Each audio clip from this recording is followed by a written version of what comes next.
penat ke buat konten? Ui, buat kerja apa je tak penat kan? Cuba kita tahu aku.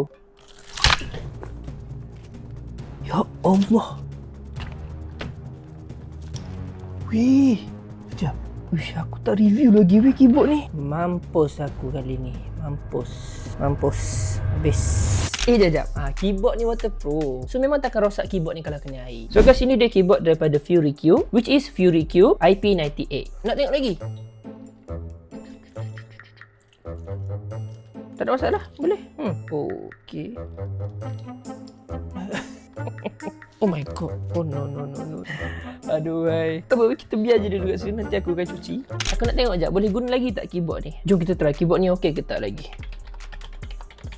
Okey, masih okey. Mak, boleh typing dengan elok. Boleh guna lagi. So keyboard ni memang sesuai lah untuk korang ni yang suka minum atau makan dekat meja. Kalau makanan tumpah, korang boleh cuci dengan air. Dan dia punya keyboard ni tak bunyi kuat tau. Dengar kan?